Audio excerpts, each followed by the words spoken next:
Alrighty, so here we go. It's now time to talk about the Western Conference Decision Day game, and this, of course, officially is the last review we're gonna do in the MLS regular season before the next time we'll do a review.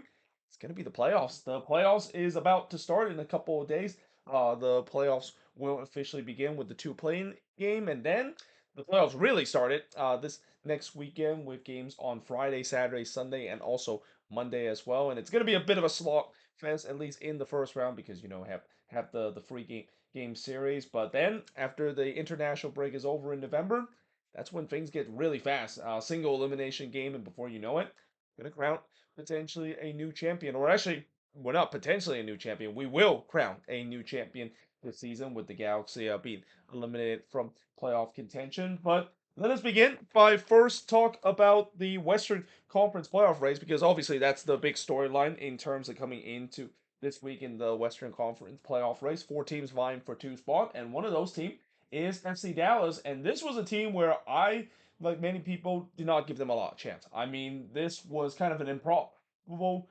game for Dallas to go on the road against a Whitecaps team that still are trying to play to get themselves at the top spot in the Western Conference. But in the end, they pull off an improbable win. Now, granted, yes, there were some controversial decision in this game, and granted, Dallas was up a man for majority of this game, and Whitecaps fan, I definitely can agree that they are not only not going to be happy that they miss out on the top spot, but yeah, there were definitely some refereeing decision that goes against the Whitecaps in this one.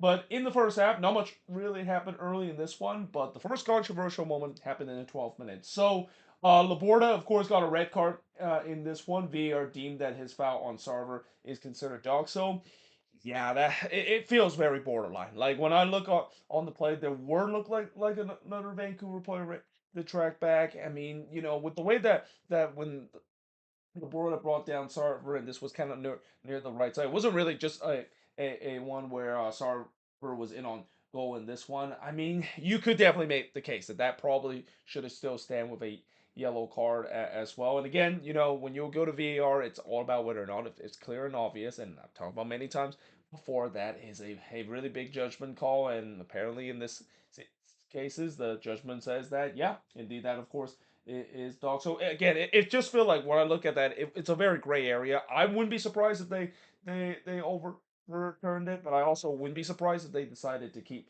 this as a yellow card. So yeah, unfortunately, Vancouver got the wrong end of it. Dallas, of course, gets the right end of it as they're now up a man for the remaining of the game. Takoka then denied Sarver from close in the 12th minute, but then in the 18th minute, Gita would score. So he scored here to make it 1-0 in favor of Dallas. He scored from Patterson Delgado, that is, to make it 1-0. And yeah, not great set piece defending from Vancouver. Vancouver really struggled in this game in terms of set piece defending. They did do a brief check to see whether or not there's a foul in the box, which we are, and the referee says no. Again, that's very questionable because you can definitely make a case that there were some pulling and tugging in the box, but again, once again, the call goes in Dallas' favorite. But in the 20th minute, a call did go Vancouver's favorite as there was a penalty as Obuako was brought down by Sabi in the box. Now, the Whitecaps feel like there should have been a red card in this one. They feel like Obuako uh, did a dog show on Sabi. Again, this is another one that they could definitely make a case for, and it feels like it's kind of borderline. And remember, the double jeopardy rule. I think it is in effect in MLS, but again, if you decided to bring a player down as he was clearly on goal and you don't play the ball, then yeah, there's definitely a case that a dog show could happen. And in this place, again, it's another one of those one that is in a gray area, and I can also understand why Whitecaps fan, also players feel like there should be more than just a penalty, and that Abubakar probably should have been off in this one and should have been 10v10 soccer.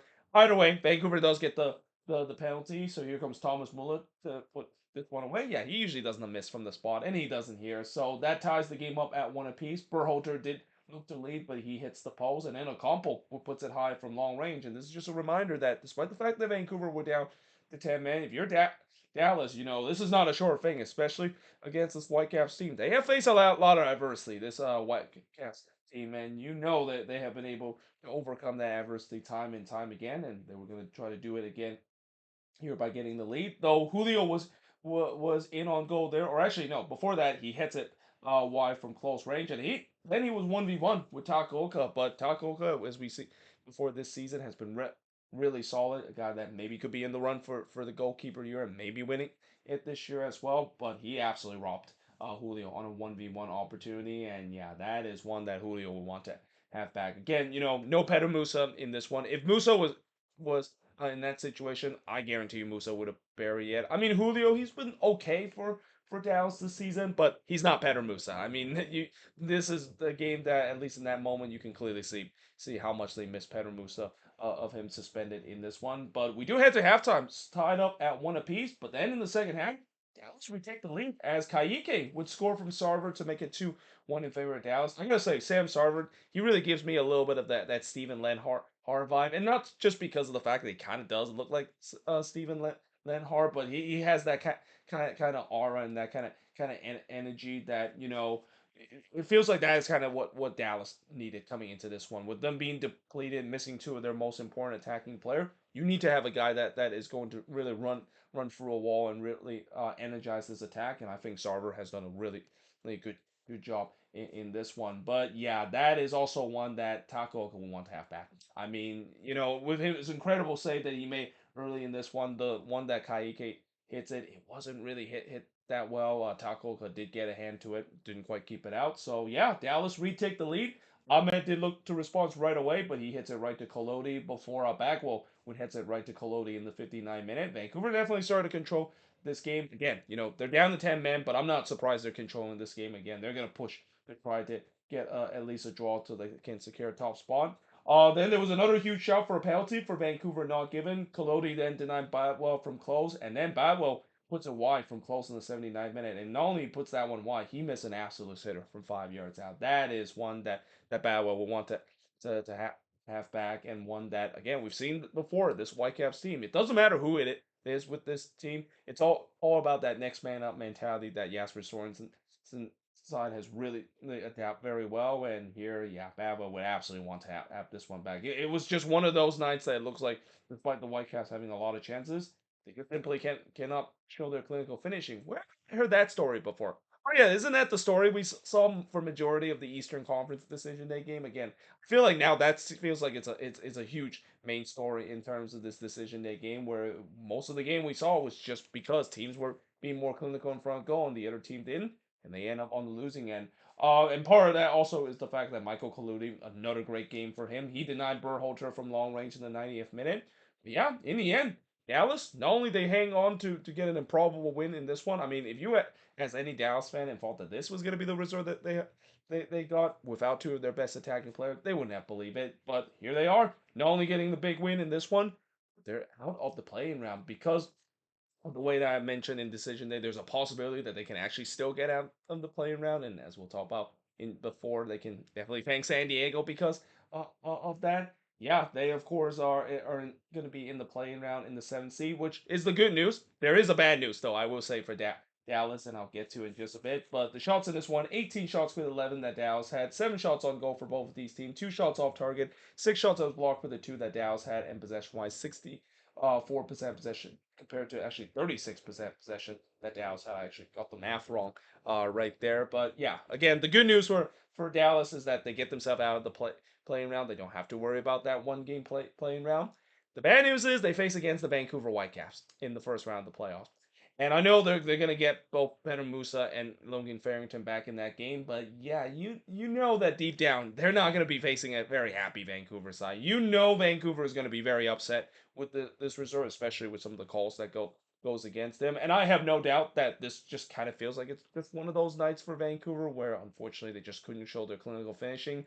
I don't know you can play like that against Vancouver and get two more wins. Now again, the with both Peter Musa and Farrington back in, that maybe will give them a chance, but I do still think that Vancouver is going to be heavy favorites, and especially you kind of just poke the bear in this game, and you don't want to poke the bear against the Whitecaps. They want to exercise their own demon to finally getting out of the first round, and we'll see whether or not they can do so when both of these teams play against each other in the first round of the playoffs.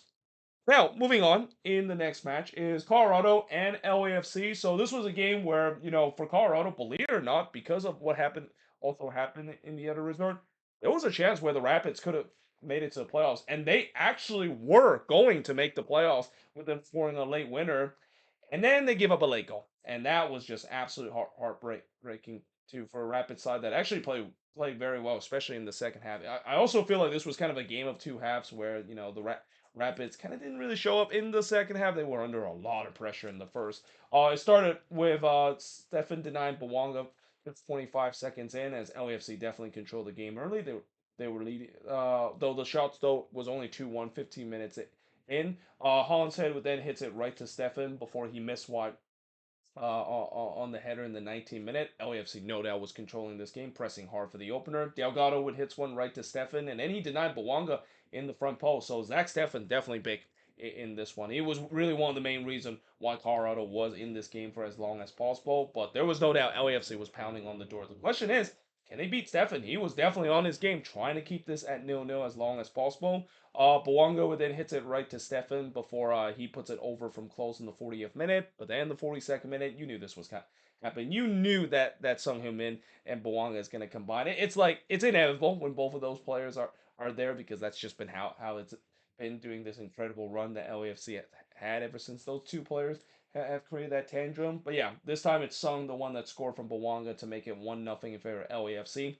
It's been coming. The dam finally broke for the Rapids. And then Bawanga looked to get another, but he was denied by Stefan in the third minute of stoppage time. So yeah, Bawanga, he's gonna have nightmares about Zach Stefan. There was like 4 times in this first half he was robbed by the Rapids netminder, and yeah, kind of a frustrating game for Bawanga trying to catch up in the Golden Boot race. Though I don't think there was any chance because Messi scoring that hat trick pretty much confirmed him winning the Golden Boot. And then the post denied Porches on the doorstep of goal. So LAFC had multiple times could have been up by more than 1-0, but we do head to halftime with them only leading 1-0, and that was huge because in the second half, whatever Chris Armour said to this team, it worked because they respond relatively well.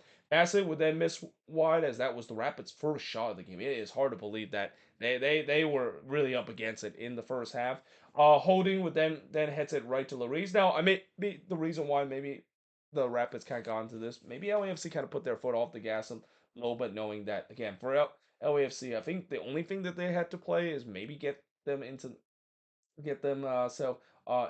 the second spot as well. But obviously they didn't do it at the end of tonight as well. Much better start I thought for the Rapids, who finally woke up and realized, yeah, playoffs is definitely up for grabs, and they respond that by getting the equalizer in the 62nd minute as Paxton Aaronson finally scored his first career MLS goal. I mean, if you're gonna finally score one, might as well do it in the playoffs. And he can also thank Hugo Lloris for that too, because yeah, what a blunder this was from Hugo Lloris. I mean, as good as Lloris has been this season, this is just this does happen with him with making an absolute goalkeeper blunder here, and just like that the Rapids were level at one apiece. Holding would then hits it over from close. Momentum was all with Colorado. They were pushing hard to get a win to get themselves into the playoffs. Navarro would then miss wide from close before Bawanga with a rare chance that LAFC has, but he missed high from long range. But then the 87th minute, Darren Yappy scores. He scored from Laraz and Rosenberry to make it 2-1 in favor of Colorado. And even though this game was a little bit ahead of this one, at this point, there were at one point in this game where Colorado was actually sitting in the ninth spot and RSL was actually down to the 10th. And this would have been kept like that by the end of tonight if it wasn't for them giving up the goal in the 90th minute. As in the 90th minute, Moran would ties the game up at 2 apiece. Just an absolute gut wrench for the Colorado Rapids. They play so well up to this point, and then just concede a goal here. And again, the old saying, you're always most vulnerable when you score. It feels like that kind of was the case. Colorado maybe kind of jumped the gun and realized that they were maybe going to make the playoffs. Didn't realize that. Yeah, they still got to see this game out. They didn't, and it cost them the playoffs as they drew 2-2 in this one. They're eliminated from the playoffs after this game. By the way, I didn't even put the shots in this game, so let me just quickly do that on my phone. Get my phone out. Just look at the shot total for this one. But yeah, just that is such a heartbreak for Colorado. If they would have kept that lead, they would have actually made it to the playoffs in this one. So let me just get this. And while I get this out, I'll just talk about how LAFC they are going to be playing. Who are they playing actually in the playoffs? Who are they playing in the playoffs? Obviously, oh, they're playing Austin in the playoffs. So yeah, indeed, last week game was kind of a manifest in terms of a preview of what we saw in the first round of the playoffs. And again, might be a favorable matchup, might not be a favorable matchup because Austin have got the better of LAFC both time. But remember, Austin they didn't have to face Bawanga and Sung in that game, so yeah, maybe things could be different coming into this. Anyway, shots in this one: 17 shots for the 13 that the Rapids had, 3 shots on goal for the 9 that LAFC had, 5 shots that was blocked for the 3 that LAFC had, 4 shots off target for both of these teams, and possession wise, Colorado had more of the possession, 56 compared to 44 in favor of LAFC. Now, moving on in terms of the next match is the Quakes and Austin. So yeah, this was a game where the Quakes they have to win this one. It was a must win for them to give them some hope. And guess what?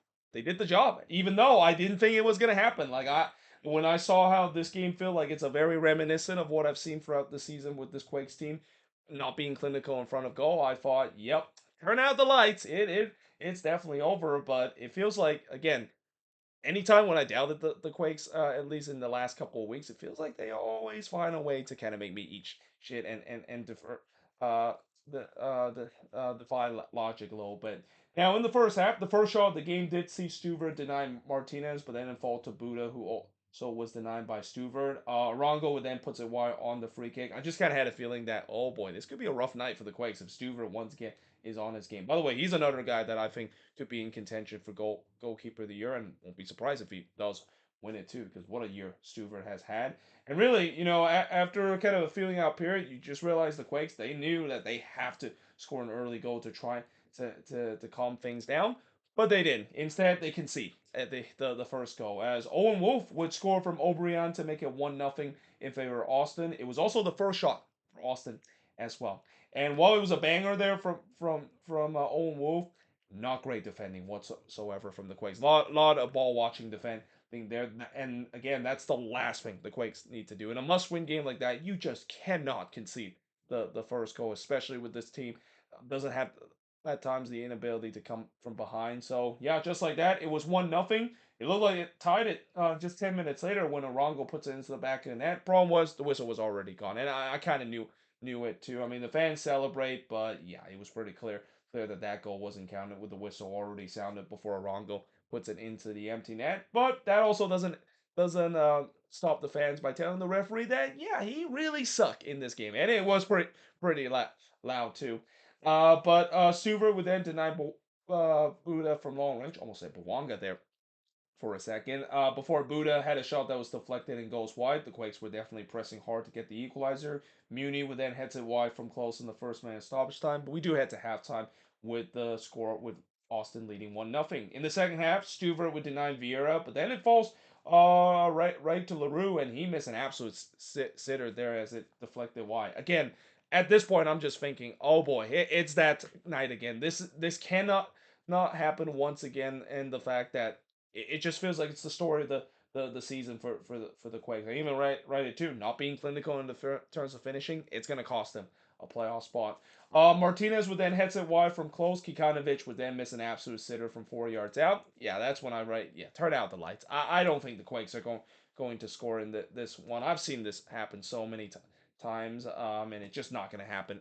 And for this Quakes team, Buda would then hits it right to Stuver before there was then some pinball action there. And again, another kind of play that sums up this season for the Quakes. There was a pinball action where there was 4 Quakes players that could have just tapped it in.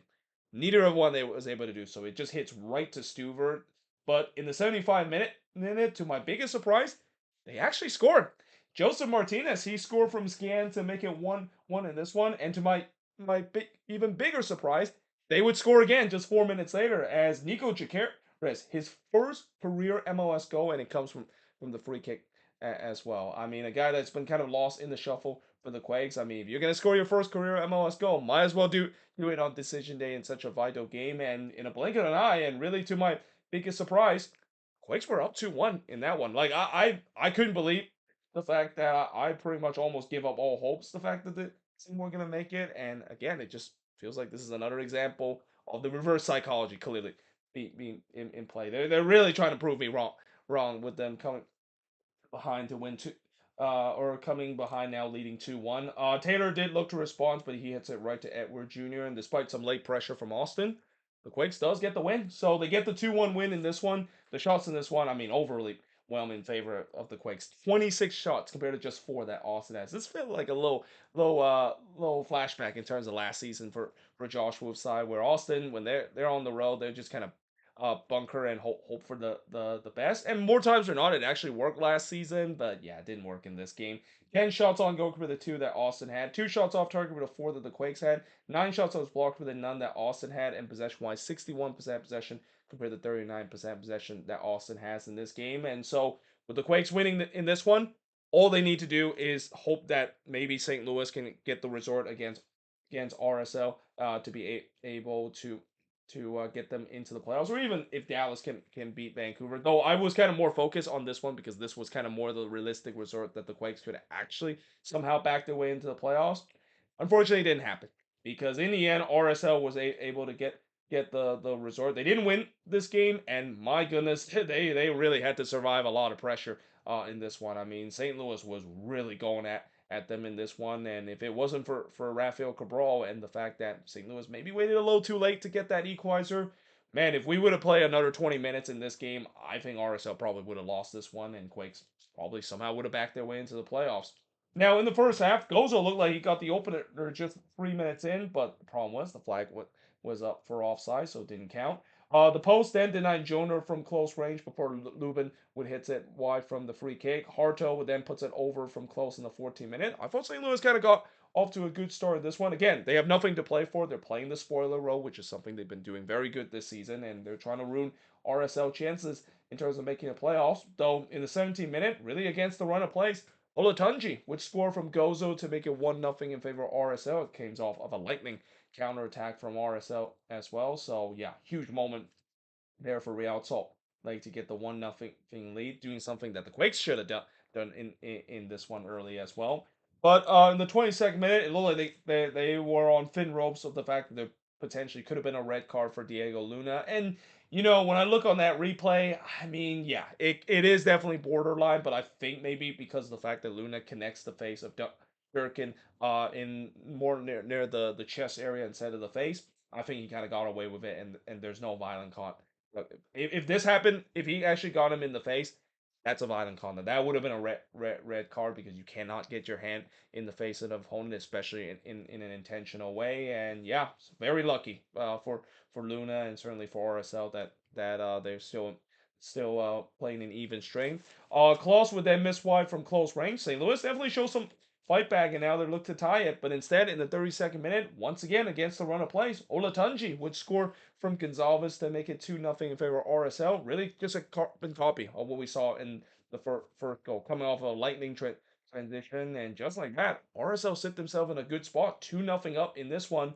But then a penalty was given to St. Louis as Vera handballed this one in the box. So here comes Marcel Harto, actually the one that steps up to take the penalty. Very surprised. I would have assumed Leuven would take it because he's usually the PK taker, but Harto takes this penalty, and yeah, he did not convert this one. And again, I just never liked when players decide to do the hoppity scop to try to put it in. It's something that is a very risky thing, especially if a goalkeeper doesn't move. Though I will say that there's one thing at least Harto did in this one when he did this hoppity scop, he did kind of force Cabral to came off his lines to try to save this one, and because of that, that this penalty was being retained. They did do a quick VAR check. It was pretty obvious that Cabral had both of his feet off the line, so they had to retake that. This time they give it to Leuven, which is something that they probably should have done it in the first place. And Leuven makes no mistake here.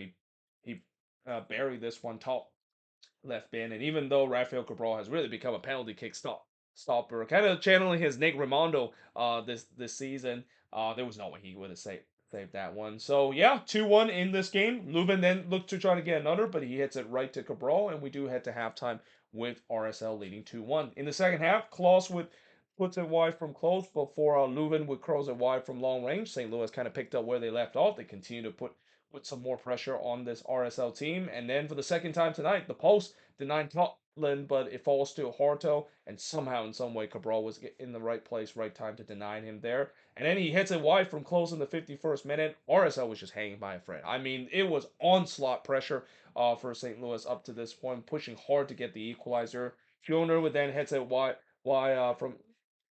from the header, or he hits it right to Cabral. That is in the 57th minute before Cabral denied Leuven from long range in the 63rd minute. Yeah, I think it's safe to say that the RSL, they're going to really buy dinners for both Cabral and Olatunji as the reason why they make it to the playoffs. I mean, Cabral just came up huge in this game as well. RSL again just seems like they're in survival mode. St. Louis was just doing everything to try to get the lead in this one and really helping both the Quakes and Colorado to make for one of those teams to make it to the playoffs. And in the 78th minute, Cabral would then deny McSorley from close range. I will say that RSL did started to kind of ride out the pressure a little bit, and really as the time winds down, they once again were in survival mode, trying to hold on to try to sneak themselves in the playoffs. And in the 86th minute, the post would deny Klaus, and that would be the third time tonight that St. Louis hits the post. And McSorley actually had a chance on the rebound. He puts it wide. I mean, honestly, RSL is just going to be kissing the post 3 times in this game that they've been saved by the post. I mean, when that happened, you know that the soccer gods and the MLS gods are smiling upon you and are just thinking that you're going to make it to the playoffs.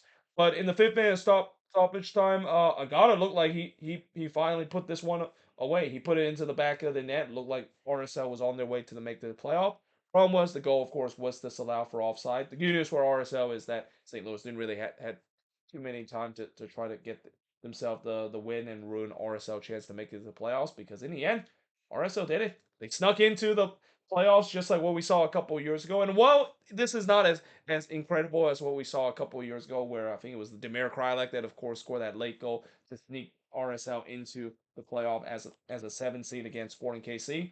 They did it the hard way in this one in terms of surviving just an onslaught St. Louis rush, and the shots kind of tells the story too. 22 shots for the 8 that RSL had, 8 shots on goal for the 3 that RSL had, no shots off target for the 9 that St. Louis had, 7 shots that was blocked for the 5 that RSL had, and possession wise, 53% possession compared to 47% possession that RSL has in this game. And with this win, RSL, of course, are going to be playing not Dallas, but the Portland Timbers in the playing round. And there's a chance they can win that one too, because as we'll talk about in just a bit, it feels like the Timbers are suffering the same fate that Orlando City is suffering right now. And remember last time when RSL sneaked into the playoffs on the very final day, well, they only made it all the way to the Western Conference Final. So maybe history will repeat itself in this one. Sneak themselves into the playoffs and made it all the way to the Western Conference Final. With that being said, I am now going to switch board and look at the last 3 games to finish off not only the review for the Western Conference game on decision day, but the last ever review that I'm going to be doing in the 2025 MLS regular season. All right, so now moving on, we got the Portland Timbers and San Diego FC. So as I mentioned before, for the Timbers, it feels like they're in the same situation as Orlando City. I mean, everything is falling apart for the Portland Timbers. I mean, this game is a prime example of it against a San Diego side that, let's just say that I think San Diego probably heard the noise of the fact that they've been struggling and kind of hurt the doubters. And I'm kind of one of those one. I was kind of doubting that this team were kind of struggling for a bit, but man, they have definitely round themselves in form. And in this game, it feels like finally they have a guy that is not named Andreschar that can actually score the goal. And it turns out it's that guy that the Quakes, of course, traded. That turns out to be a huge part, at least in these last two games for San Diego's success of finishing at the top of the West. Now in the first half, yeah, first 13 minute, let's not talk about that. It was pretty boring. 14th minute, Harengi with the game's first shot, but he missed wide from long range. Pellegrino would then heads it wide from close before Valde would put it wide from close range. Game definitely started to liven up a little bit. Both of these teams were pushing for the opener. Valde would put it wide from long range, but then the 26th minute, San Diego takes the lead. Amal Pellegrino, he scored from Dreyer to make it 1-0 in favor of San Diego. And honestly, if Pellegrino didn't break his goal drought in the last game, he wouldn't have finished that one. I mean, this is another prime example of what happened when a snake bitten goal scorer finally break his duck. I mean, it's not only a huge relief for that goal scorer, and certainly for that number 9, but it just feels like that's a huge monkey off the back, and you're starting to see with Pellegrino once again, and doing The 1 year or the first year when Pellegrino was with the Quakes, he actually was pretty good in terms of his finishing, but because of the fact that he's been so bad at that, that's kind of the reason why he played himself out of the Quakes, and we kind of saw the same thing when he joined San Diego as well. But like I said, that curse that he broke in the last game, it feels like the goal scoring shackle has came off of him. He finally has shown his clinical finishing, like I saw in his first season with the Quakes, and just like that, it's 1-0 in favor of San Diego. We then go for a period where not much happened, and that would be the scoreline heading into the second half. In the second half, San Diego wastes no time to make it 2-0, and guess who? Anders Dreyer. He scored from Pellegrino and Valacari to make it 2-0 in favor of San Diego. And again, kind of making a late case to get the MVP as well. It was just an absolute banger there from Dreyer. I still think Messi is probably going to win it just because Messi won the Golden Boot, and also the fact that it's just been incredible seeing the greatest of all time playing this season. And while Anders Dreyer at times has kind of carried this team on his back, I think there's no denying that the voters are probably going to sway toward Messi this season once again. But it also doesn't help the fact that he's going to at least try to make it interesting because in the 49th minute, guess what? He scored again, this time from Valacari to make it 3-0 in favor of San Diego. And you can just sense that, yeah, if you're a Timbers fan, and for those Timbers fan in that crowd, they feel like, oh boy, here we go again. This has been a problem for the Timbers really for the last couple of years, where when we get to decision day, it's just nothing but pain for the Portland Timbers on decision day. I mean, there's been a lot of disappointment on decision day of them just not showing up, and in this game, yeah, they pretty much have not showed up so far in this one. In the 57th minute, Anthony did look for one back, but he missed wide in the 57th. But then in the 63rd minute, Pellegrino scored another one. This time he scored from Verskov to make it 4-0 in favor of San Diego. Somewhere in Portland, I can definitely see the crowd start leaving as well. Don't blame them. I mean, 4-0 like that in a game where I know this game is. You might think that it's meaningless for the Timbers, but if they lose that one, and depending on other resort, they could actually get themselves in the playing round. And like I said before, they do not want to go into the playing round. I mean, remember what happened last year against Vancouver when they got absolutely smacked in that playing round? Yeah, you just had a sense that this is not a game where the Timbers should take it lightly. And apparently, these players in Phil Neville didn't get the memo because they really didn't show up until it was kind of too late. Rojas would then head it wide from close before Pentemis denied Maitin, but it did fall to De La Torre, but he was denied by Pentemis. He then denied Maitin again on a deflected shot. San Diego was showing no mercy. They were having fun out here. They were looking to get number five in this one. In the 72nd minute, Maitin would puts it over from the corner. By the way, the rain really started to pour down, which I mean things are bad for the Portland Timbers when Mother Nature in Portland was not having it in this one. That's just kind of just sums up the night for the Timbers. Los Santos then denied Mora of a rare chance for the Timbers before Bombino would miss wide on the curler. Rojas would then puts it wide on the free kick, and the Bluebirds were raining hard at the full time whistle at Providence Park. And I don't blame Timbers fan by doing that because again, just like Orlando, it feels like it could be a very short playoff once again for this Portland Timbers side. Shots in this one, 11 shots for the 16 that San Diego had, 6 shots on goal for the 2 that the Timbers had, 7 shots off target for the 4 that San Diego has, 4 shots on blocked for the 1 that the Timbers had, and possession-wise, 66% possession compared to 34% possession that the Timbers has in this one. San Diego, of course, will be playing the winner of either Portland or RSL in the playing round, and most likely it's probably going to be RSL because yeah, again, this is looking dire for the Portland Timbers. They have only won one game since the League Cup, and they look nothing like a team that could win another one in the playoffs right now. I mean, it's the same thing with Orlando City. There, you. This is why I always say when you head into playoffs, you do not want to back your way just into the playoffs and head into poor form because then that just not only kills the momentum of the season, but you just have no momentum whatsoever, and it feels like it's just going to be an early exit, and that's kind of the same case with this Timber side. They have absolutely no momentum whatsoever. They've been suffering so many losses doing this stretch, and I also would say that I kind of, in some way, didn't kind of saw this coming with the way that's kind of the problem with Phil Neville's side. Again, he's been a kind of a head coach that's kind of a bit of a yo-yo in MLS when the good time is doing well, which we saw at times. The Timbers have some good times doing this season. Yeah, things are going well. But when things are not going so well, and when they go on a losing run or a winless run like the Timbers have been, yeah, you better believe things are not going well. And like I said, they are on a bad losing run to a point where as I said, I don't see them beating RSL even when they're playing at home in that playing round. I just don't see it with the way how they've been playing so far, and the fact that RSL actually has been pretty decent down the stretch as well. Now, moving on in terms of the next game is the Galaxy and Minnesota. So this is actually one of the rare time where I actually did not watch a single minute of of a Minnesota United game. Usually, even when I'm doing ground hop, try to keep track of the Minnesota game, maybe watch a little bit of it. I actually didn't watch a single minute of this game. I'm actually kind of glad I didn't watch a single minute of this game. I only watched the highlights because yeah, this was a no show for the Loons in this game until it was too late in this one. And just like the Timbers, I think this might be an early exit for Minnesota, especially who they're going to be facing in the playoffs.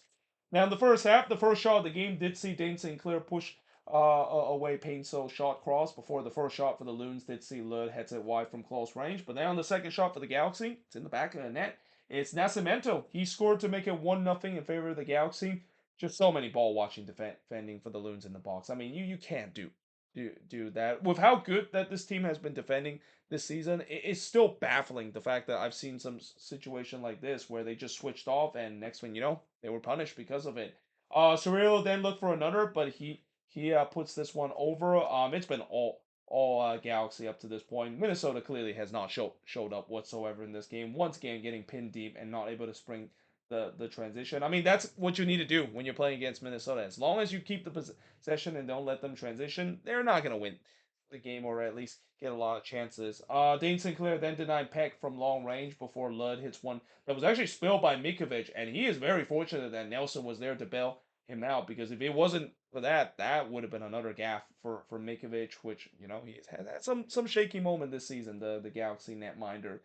Dane Sinclair then denied Nascimento, but then it falls to Fagundes, and Fagundes basically had an empty net. And if it wasn't for Boxall in the right place in the right time, that could have been 2-0 in favor of the Galaxy. In fact, I would say it could have been 3-0 right now for the Galaxy because the Loons, they clearly were not showing up in the first half. They need halftime badly to try to adjust.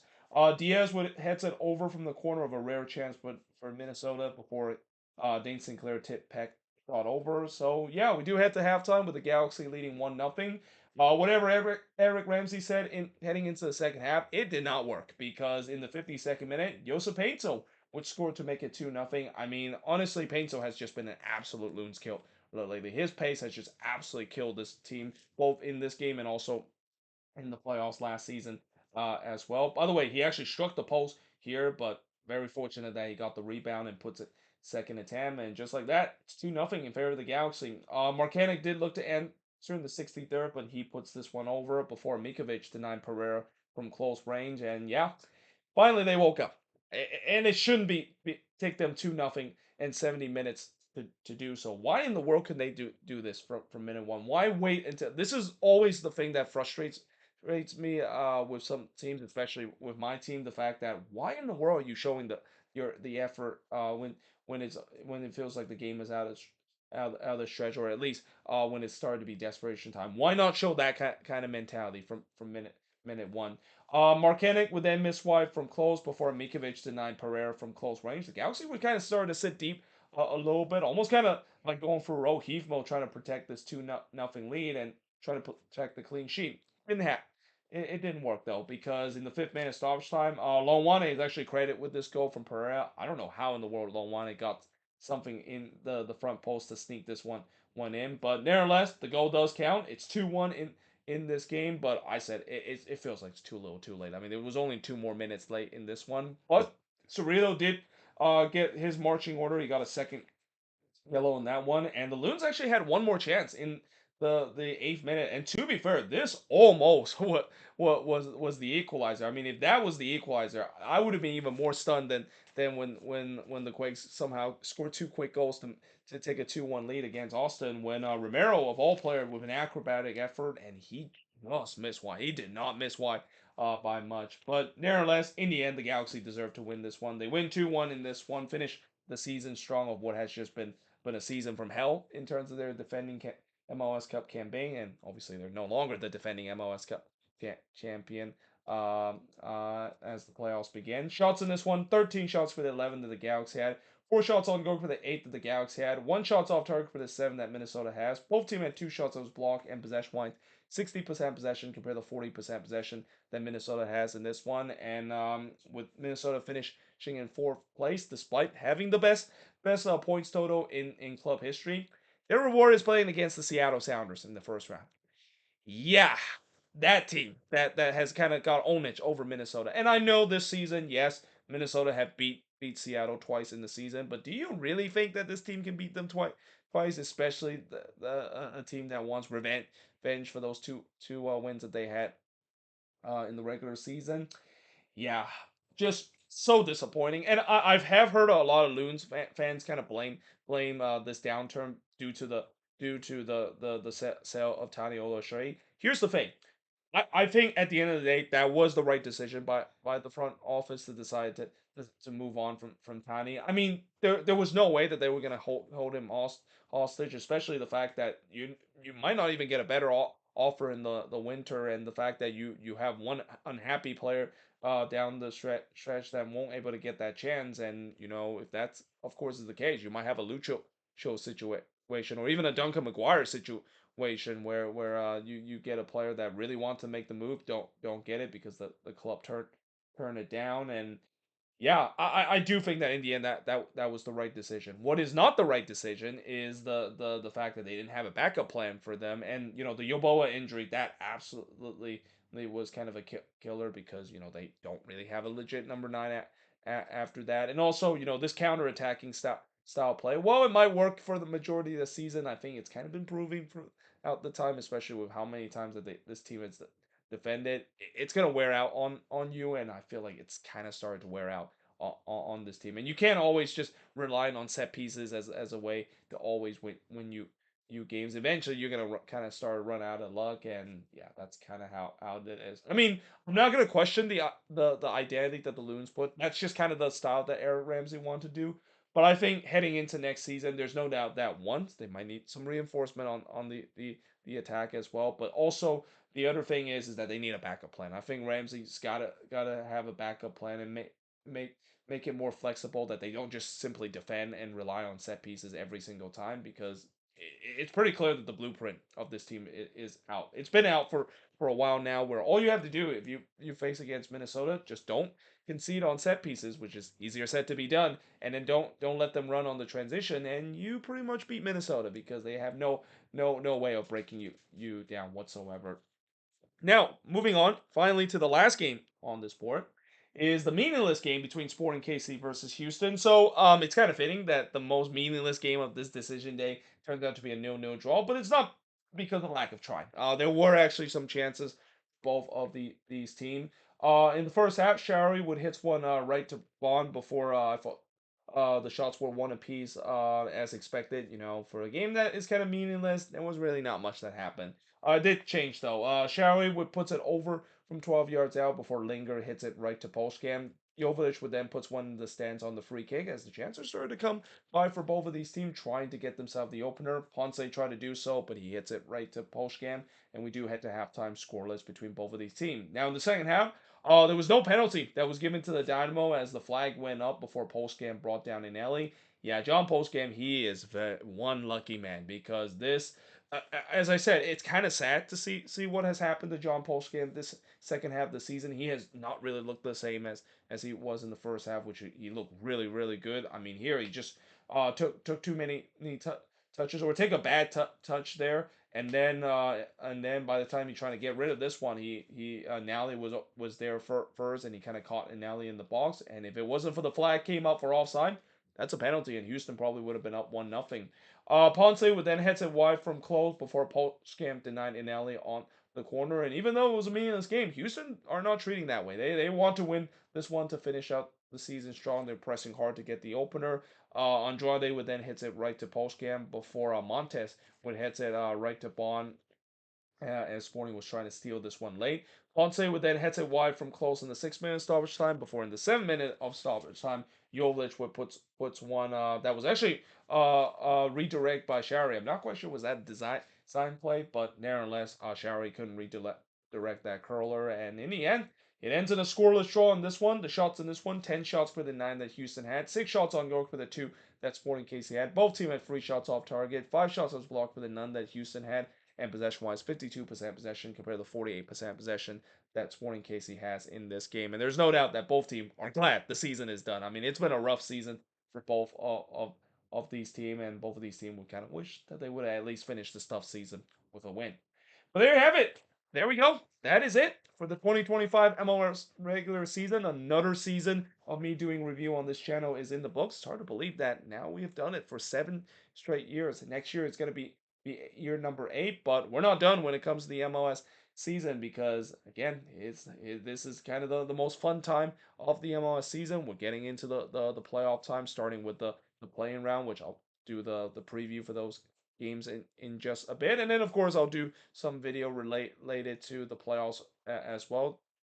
Do a video doing the tiers in terms of how these each playoff team and which tiers that I think they belong heading into the playoffs, and then the most important thing that I'm gonna be doing as well is the bracket kit that I'm gonna be filling out. I'm gonna do it after the playing round is over instead of doing it before as well, and then the other thing that is also kind of my favorite thing to do, although it's kind of a favorite thing, but also just kind of a dreaded thing that I have to do at the end of the season, like I always do, to react to my prediction I made in the beginning of the year. And believe me, this year, I have made some bad prediction in previous year. I think this year, looking at what I that one prediction I made, and you probably know what prediction that is if you watched my video from the beginning of the year. Oh man, I'm not looking forward to talk about that prediction that I made. That is gonna turns out to be the worst prediction I've ever made in time, and one that, yeah, I mean, that's why this is why it's so hard to predict this league, and this is why in the beginning of the year when I predicted your team to finish in some certain spot, I kind of almost apologize in advance that I might have just jinxed some of your team, or maybe if I predicted you to finish relatively low, you can maybe congratulate me because that means that team's probably going to have a successful season, as that's kind of usually how it goes. But either way, hope you guys enjoyed this video. If you do, wish guys you a like, smash the subscribe button, and yeah, I of course will see you guys next time.